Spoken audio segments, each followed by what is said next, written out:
Yo, Michael T. Porter here. Welcome to Rooted in Music TV, where everything that we talk about, everything that we discuss is rooted in music. I got another bomb episode for y'all, but before I begin, y'all hit that like button, that subscribe button, that share button. Pass me around. Facebook, Instagram, and all other social media platforms, and y'all know how I feel about my chizzing. If you guys like to support the channel, Cash App, $Michael US. Also, check out my website, www.250gemstones.com.co. Oh, I'm getting. Let's look at this mess here.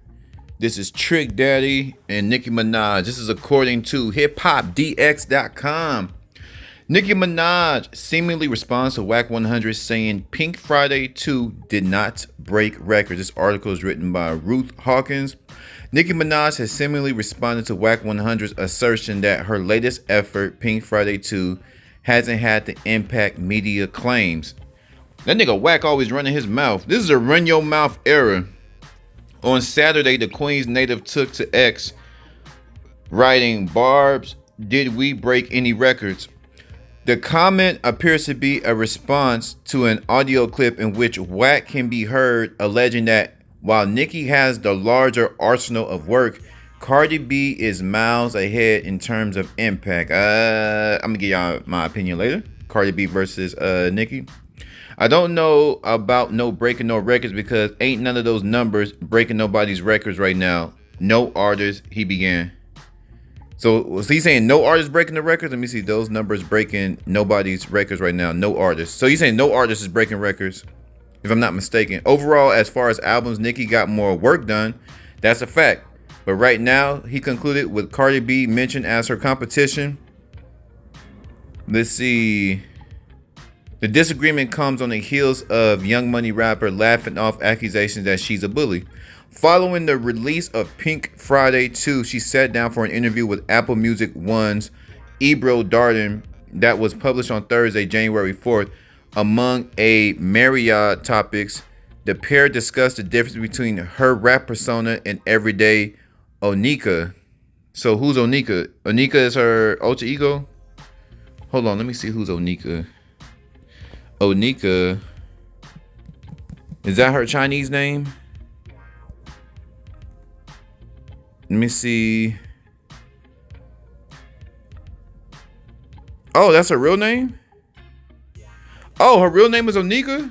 Oh my God. How am I love Nicki. I didn't know that was a real. Shame on me. See, that's why I'm a journalist. I ain't one of them niggas that's just running their mouth. I actually do the research. It only took me about 15 seconds. Okay, Onika. It's kind of sexy. Onika. Nicki Minaj. Okay.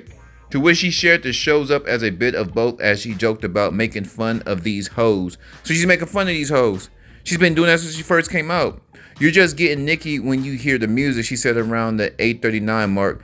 The other stuff is work and some of it is play. I mean, let's face it. This is my effing job. I have to have some sort of fun. Even if it means making fun of these hoes. Why the F not? Stunt on them, Nicki. Stunt on them hoes. Crush them. The thing is, though, I've realized it's like a movie. They made me the bad guy, so I've welcomed the challenge. You know why? It's because I know I can accept the challenge. None of them can. Nicki's a monster. If y'all don't think Nicki is a lyricist, if y'all don't think Nicki can spit, please. On the music front, Minaj hinted at returning to the studio for a remix of FTCU, a standout track from Pink Friday 2. In a since deleted post visible on her Twitter, now X profile on Wednesday, the Anaconda rhymer teased the possibility of a male rapper gracing the remix and left the decision up to her devoted fan base. If there were a male rapper featured on the third verse of FTCU, who would be your guest? This is what they asking Nicki.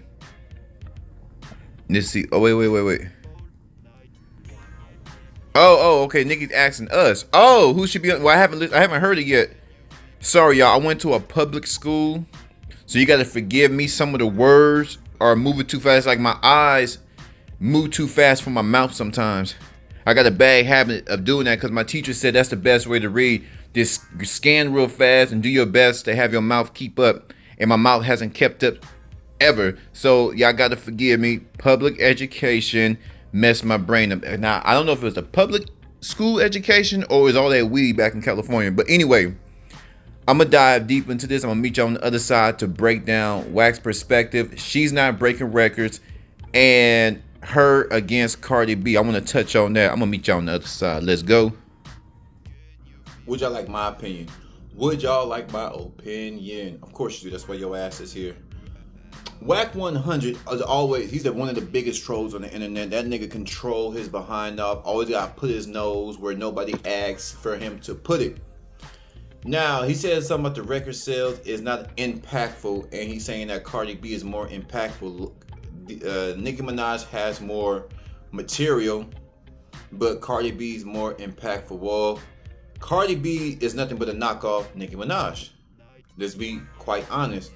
There is no Cardi B without Nicki Minaj. And even though they're contemporaries, Nicki Minaj, in my opinion, is... They're both talented in regards of just able to put words together. Now, I don't know if Cardi B writes her rhymes. I think Nicki Minaj, if not all her rhymes, I think she writes all of her songs. So even if she has I think like help far as she has a concept or somebody comes with a concept. What you think about this Pink Friday 2? Blah blah blah. I think this concept will be good. What do you think about it? And then Nicki goes in the lab and writes it down. And then they put their thoughts together about how it should go, but she's still involved with the writing process. I think Nicki Minaj has far more involvement in the writing process than Cardi B. Far more. Now, Cardi B is more into the Afro-Latinos genres because a lot of her songs are Latina influence. A lot of her songs are hip-hop influence, so she has that going on. But Nicki Minaj is hip-hop and pop. She has a huge pop fan base. She has a huge rap fan base, and she's very good at both. Now, as far as breaking records, who the hell is breaking records in 2024? Nobody. I keep saying there's nobody is buying the music because they don't have to. Why would I pay for it when it's free? Now, when I mean nobody's paying for it, I'm talking about overall. Now, there are people that, they enjoy, like I still enjoy buying new music, like, because it's kind of cool to see the artwork that goes into it when you buy actual physical copies.